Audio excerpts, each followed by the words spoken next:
Novorossiysk, ang lungsod dagat kung saan itinatago ng Rusya ang natitirang bahagi ng kanilang Black Sea Fleet ay dumanas ng isang kakila-kilabot na gabi. At hindi ako ang nagsasabi niyan. Ang mismong alkalde ng lungsod ang nagsabi niyan sa kanyang telegram kahapon ng umaga kaagad matapos magdeklara ng state of emergency. May huli pang ligtas na lugar noon ng Rusya para itago ang mga barkong ito. Meron nun, 4 na barkong pandigma ang tinamaan sa loob ng daungan. 2 sa mga ito ay mga frigata. At ang Rusya ay may 2 frigata lang sa buong dagat itim. Tumagal na mahigit 5 oras ang pag-atake. 5 oras ng depensang panghimpapawid na nagpapaputok pero hindi mapigilan ang paparating.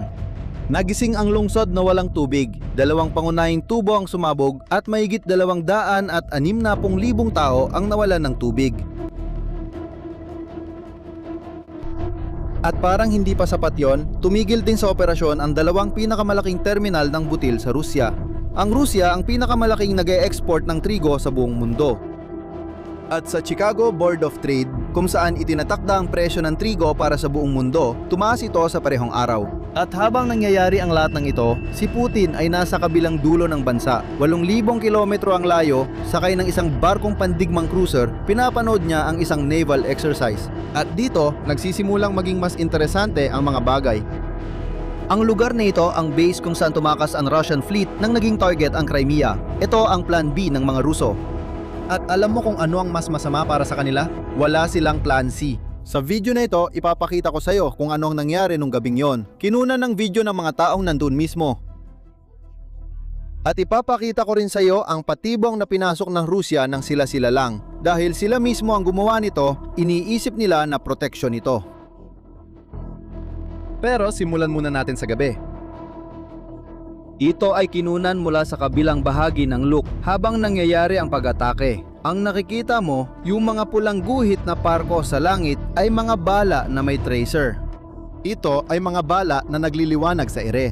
At ginagamit ito ng mga taga-baril para makita kung saan papunta ang mga bala at may tama ang kanilang tutok sa dilim. Ngayon, pansinin mo ang mga ason na sinag na parang pamaypay. Hindi yon ilaw ng searchlight. Mga anti-drone na pambulag ang mga iyon.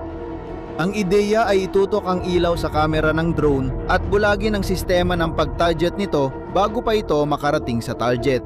At ayon sa gitna, yung orange na tuldok na dahan-dahang bumababa ay isang drone na napabagsak nila. Pero sa bawat bumabagsak, marami ang nakakalusot. At ang pinakamagandang paraan para maintindihan kung ano ang dumadaan sa ibabaw ng syudad na yon ay pakinggan ng mga tao sa ibaba. Putya. Anong kalokohan to? Jet yan, grabe! Isang UFO? Ano yan pare? Tingnan mo! Pakinggan nyo ang mga lalaking to. May nakikita silang bagay na hindi nila alam kung ano ang tawag. Tinanong ng isa sa kanila kung anong klaseng bagay yon. Sumagot naman ng isa na yon ay isang jet. At ang natitira ay puro mura. Tama sila, jet niya talaga yon. Isang Ukrainian na drone na may jet engine na tinatawag na Palyanitsia na kinumpirma mismo ni Zelensky na ginamit nila noong gabing yon.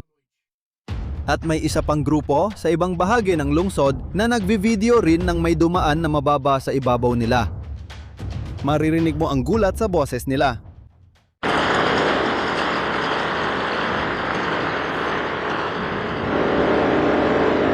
На нахуй. На, блин.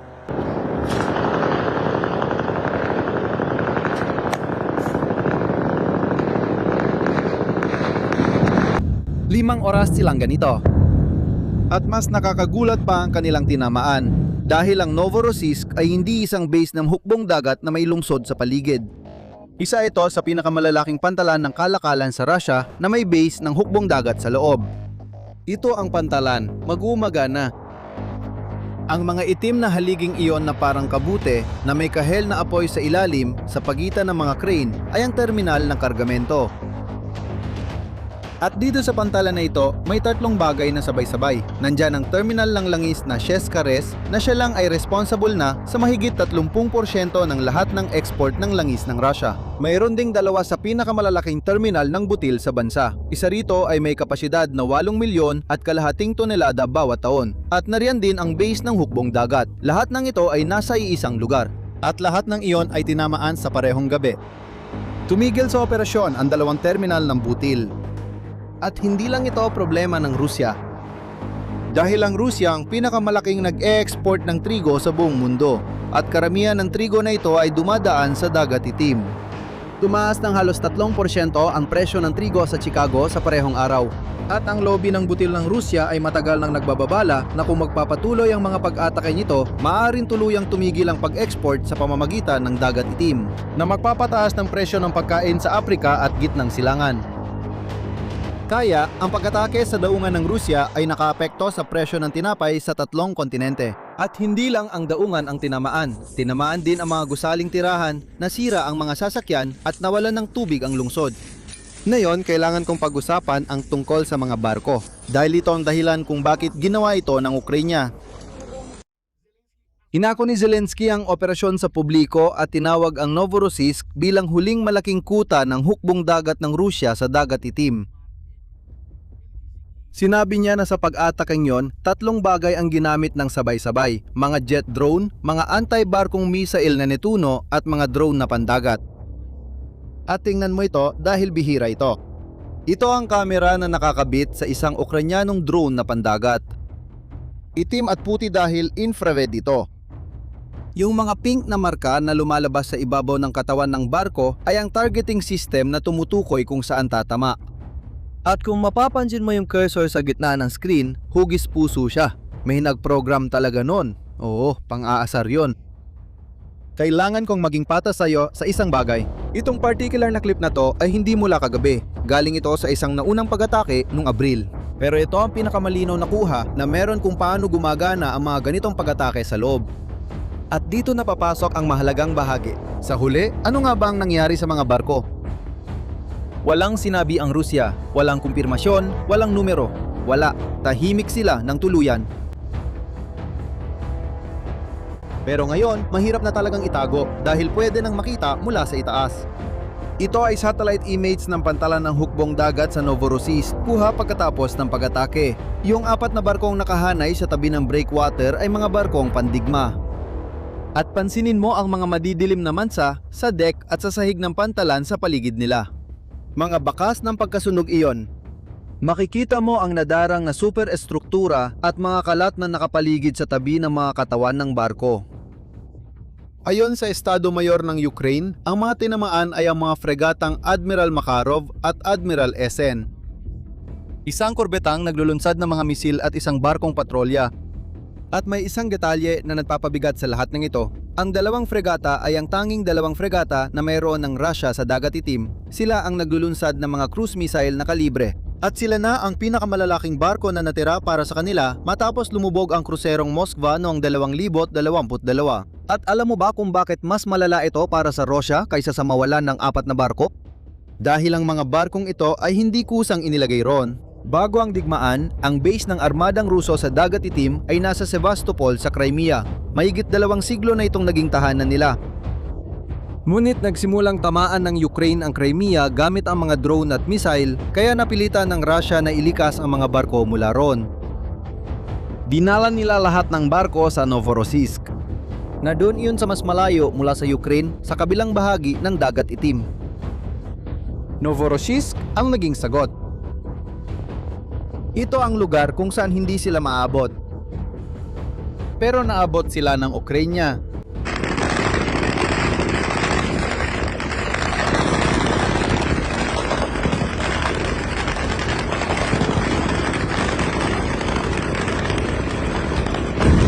Mahigit 300 kilometro mula sa linya ng labanan at wala ng ikatlong base. Wala ng ibang daungan ng Rusya sa Dagat Itim na may estruktura para pagdaungan ng isang armada.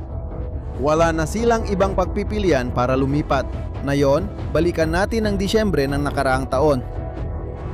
Matapos ang pag-atake ng mga Ukrainian sa isang submarino sa loob ng daungan na iyon, nagpasya ang mga Russia na tapusin ang problema ng mga drone pandagat ng minsanan. Isinara nila ang pasukan ng daungan, naglagay ng mga barge at lumulutang na harang sa bungad ng Luk para walang surface drone na makakapasok. At gumana ito. Bilang harang laban sa naval drone, epektibo ito. Pero bigyang pansin mo pa ang ibang nagagawa niyon. Kung walang nakakapasok, walang nakakalabas. Yung harang na pumipigil sa drone ng Ukraine na makapasok ay siya ring harang na pumipigil sa barkong pandigma ng Russia na mabilis na makalabas. Kaya nung dumating ang atake, hindi gumagalaw ang mga barko, hindi sila nagkakahiwa-hiwalay. Hindi sila lumalabas sa bukas na dagat kung saan mas mahirap silang tamaan. Nakatigil lang sila, nakapila sa pantalan, sa likod ng harang na sila rin ang gumawa.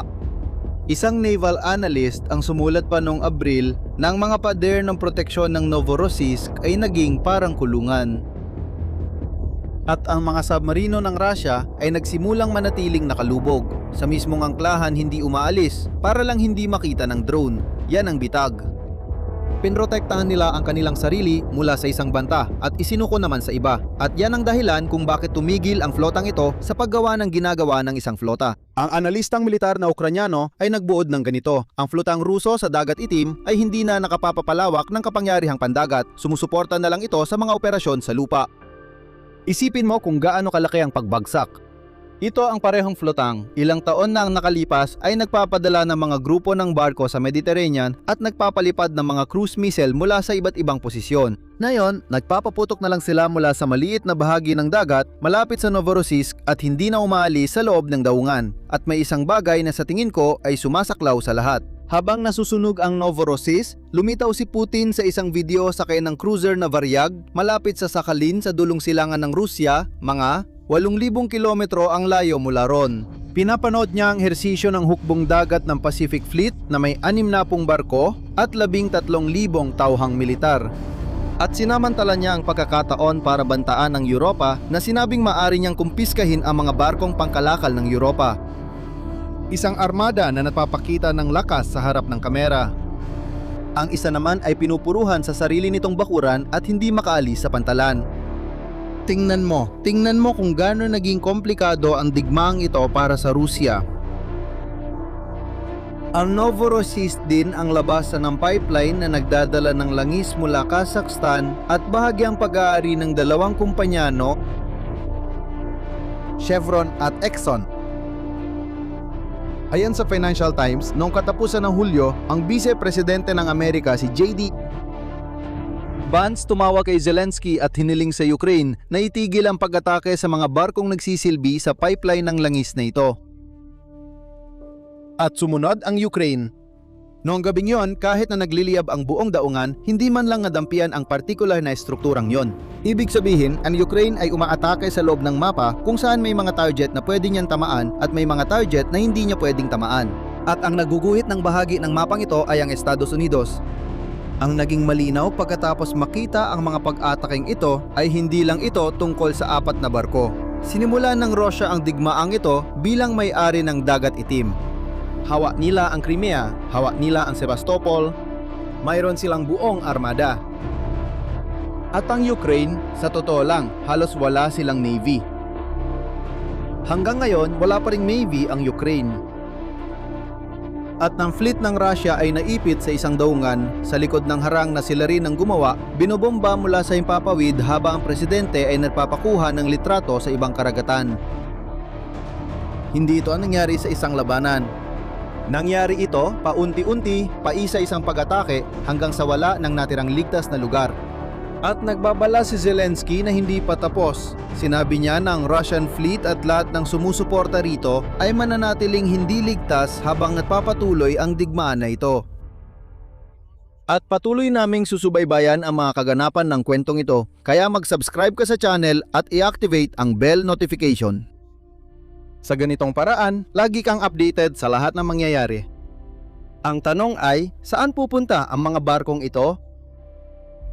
At ang sagot sa ngayon ay wala silang mapupuntahan. Hanggang sa susunod na video.